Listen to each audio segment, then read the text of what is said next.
Assalamualaikum warahmatullahi wabarakatuh. Saya dari kelompok 2 akan mempresentasikan tentang teori-teori normatif media. Saya Zulfa Amalia, saya bersama Hilman Elis Syarifiah.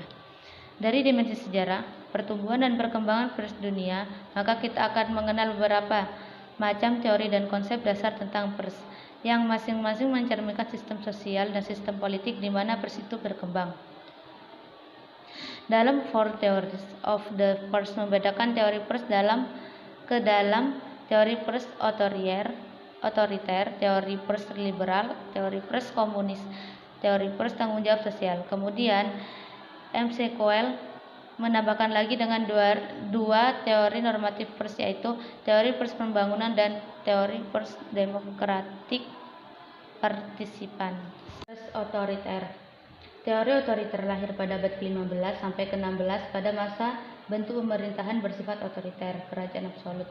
Dalam teori ini, pers berfungsi menunjang negara, kerajaan, dan pemerintah dengan kekuasaan untuk memajukan rakyat sebagai tujuan utama.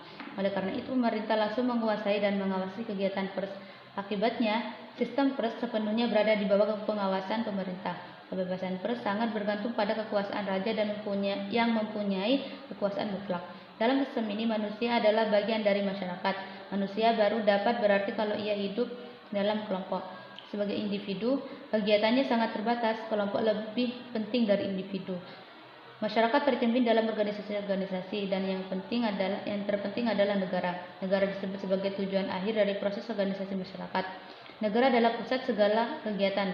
Pengetahuan dan kebenaran dicapai melalui interaksi individu. Interaksi ini harus terkontrol dan terarah, sehingga kepentingan akhir tidak dirugikan. Berdasarkan asumsi di atas, teori ini cenderung membentuk satu sistem kontrol yang efektif dan menggunakan pers sebagai alat penguasa. Dari teori ini adalah sebagai berikut. A. Pers seyogianya tidak melakukan hal-hal yang merusak wewenang yang ada. B. Pers selamanya harus tunduk pada penguasa yang ada. C. Pers seyogianya menghindari perbuatan yang menentang nilai-nilai moral dan politik atau dominan mayoritas. D. Penyensoran dapat dibenarkan untuk menerapkan prinsip-prinsip ini.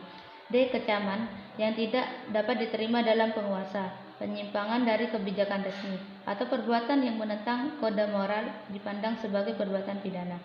F. Wartawan atau ahli pers lainnya tidak memiliki kebebasan di dalam organisasi persnya. Pers liberal.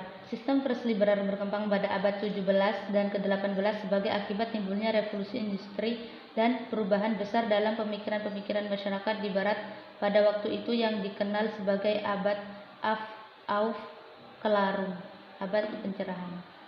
Ini manusia pada dasarnya mempunyai hak-hak secara ilmiah untuk mengejar dan mengembangkan potensinya apabila diberikan iklim kebebasan menyatakan pendapat. Hal ini tidak mungkin berlaku apabila terdapat kontrol dari pemerintah. Menurut paham liberalisme, manusia pada hakikatnya dilahirkan sebagai makhluk bebas yang dikendalikan oleh ratio atau akalnya. Kebahagiaan dan kesejahteraan individu merupakan tujuan dari manusia, masyarakat, dan negara. Manusia sebagai makhluk yang menggunakan akalnya untuk mengatur dunia sekelilingnya dan dapat mengambil keputusan-keputusan yang sesuai dengan kepentingannya. Oleh karenanya, kemampuan yang dimilikinya ini, maka manusia merupakan unsur utama dari dunia peradaban dan sekaligus sebagai penggeraknya. Kedudukan istimewa yang diberikan kepada individu dalam masyarakat libertarian ini mengakibatkan timbulnya anggapan bahwa fungsi dari masyarakat ialah untuk memajukan kepentingan anggota-anggotanya secara individual.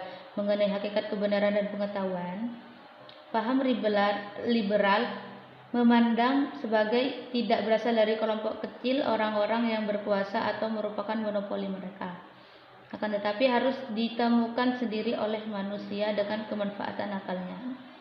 Utama dari teori ini adalah berikut. Publikasi seyogianya bebas dari setiap penyensoran pendahuluan oleh pihak ketiga. Tindakan penerbitan dan perindustrian seyogianya terbuka bagi setiap orang atau kelompok tanpa memerlukan izin atau lisensi. Kecaman terhadap pemerintah, pejabat, atau partai politik yang berbeda dari kecaman terhadap orang-orang secara pribadi atau pengkhianatan atau gangguan keamanan seyogianya tidak dapat dipidana bahkan setelah terjadinya peristiwa itu. Seyogianya tidak ada kewajiban mempublikasikan segala hal. Publikasi kesalahan dilindungi sama halnya dengan publikasi kebenaran dalam hal-hal yang berkaitan dengan opini dan keyakinan. Seyogianya tidak ada batasan hukum yang diberlakukan terhadap upaya pengumpulan informasi untuk kepentingan publikasi. Seyogianya tidak ada batasan yang diberlakukan dalam impor atau ekspor atau pengiriman atau penerimaan pesan di seluruh pelosok negeri. Wartawan seyogianya mampu menuntut otonomi profesional yang sangat tinggi di dalam organisasi mereka. Selanjutnya yakni teori totalitarian. Teori ini berkembang pada awal abad ke-20 sebagai akibat dari sistem komunis di Uni Soviet. Sistem ini mendasarkan diri pada teori Karl Marx tentang perubahan sosial yang diawali oleh teori dialektikal Hegel, sesuai dengan sejarah kelahirannya dan pertumbuhannya yang tidak dapat dilepaskan dari sejarah ideologi komunis dan berdirinya negara Uni Soviet. Maka teori pres ini lebih sering disebut dengan istilah pres totalitar Soviet atau pres komunis Soviet. Tunduknya pres secara total kepada Partai Komunis ini membawa konsekuensi bahwa kebebasan dibatasi untuk menerbitkan berita-berita atau pandangan-pandangan sendiri. Demikian juga usahanya memanfaatkan kebebasan untuk sedapat mungkin melayani kepentingan atau pendapat para pembacanya. Postulat teori ini dapat diisiakan sebagai berikut. A. Para seyogianya melayani kepentingan dari dan berada di bawah pengendalian kelas pekerja. B. Para seyogianya tidak dimiliki secara pribadi. C. Pers harus melakukan fungsi positif bagi masyarakat dengan sosialisasi terhadap norma yang diinginkan, pendidikan, informasi, motivasi, mobilisasi. Yang D. Di dalam tugas menyeluruhnya bagi masyarakat, pers seyogianya tanggap terhadap keinginan dan kebutuhan audiensnya. Yang kelima, masyarakat berhak melakukan sensor dan tindakan hukum lainnya untuk mencegah atau menghukum setelah terjadinya peristiwa publikasi anti masyarakat. F. Pers perlu menyediakan pandangan yang purna atau komplit dan objektif tentang masyarakat dan dunia dalam batas-batas prinsip Marxisme-Leninisme. Yang G. Wartawan adalah profesi yang bertanggung jawab dengan tujuan dan cita-citanya seyogianya serupa dengan kepentingan terbaik masyarakat. H. Pers hendaknya mendukung gerakan progresif di dalam dan di luar negeri. Selanjutnya yakni sistem pers di Indonesia. Teori tanggung jawab sosial ini muncul pada permulaan abad ke-20 sebagai protes terhadap kebebasan yang mutlak dari teori libertarian yang mengakibatkan kemerosotan moral pada masyarakat. Dasar pemikiran teori ini adalah kebebasan pers harus disertai tanggung jawab kepada masyarakat. Teori ini merupakan hasil pemikiran para ahli pikir ketika itu yang merasa bahwa teori libertarian murni dan tradisional sudah tidak sesuai lagi dengan keadaan zaman dan kebutuhan masyarakat pada waktu itu.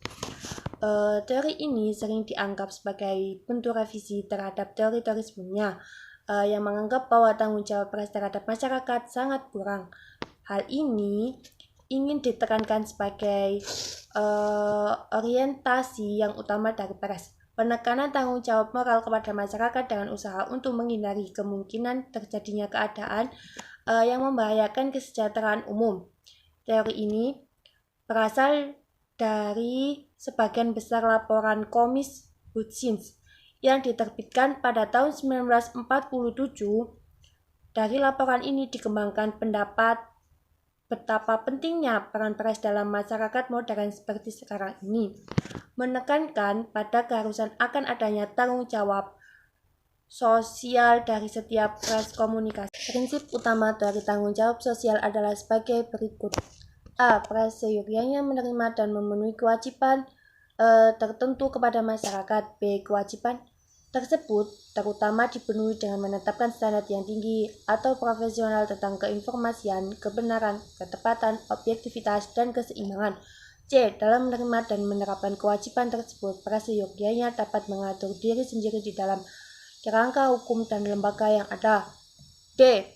Pers sebaiknya menghindari segala sesuatu yang mungkin menimbulkan kejahatan, kerusakan, atau ketidaktertiban umum atau pengkhianatan terhadap minoritas etnik atau agama. Pers secara keseluruhan hendaknya bersifat pluralis dan mencerminkan kebinekaan masyarakat dengan memberikan kesempatan yang sama untuk mengungkapkan berbagai sudut pandang dan hak untuk menjawab. Masyarakat dan publik. Berdasarkan prinsip yang disebut pertama, memiliki hak untuk mengharapkan standar prestasi yang tinggi dan intervensi dapat dibenarkan untuk mengamankan kepentingan umum.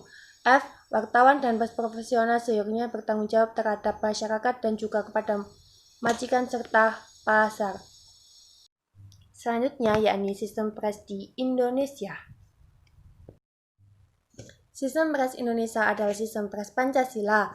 Apa yang diberitakan oleh pers harus bisa dipertanggungjawabkan pada masyarakat. Adapun tanggung jawab itu ada satu dasar ideologi yang diyakini, yakni Pancasila.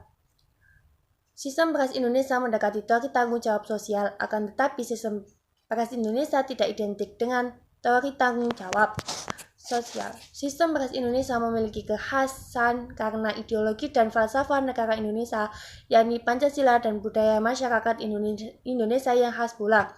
Sistem pers Indonesia disebut sebagai pers Pancasila, sebagaimana yang selalu dikatakan oleh Menteri Penerangan Republik Indonesia pada saat itu beserta jajarannya, yang juga disepakati oleh Insan Pers Indonesia. Sekian dari kami presentasi kelompok 2 ini. Mohon maaf bila ada kesalahan. Assalamualaikum warahmatullahi wabarakatuh.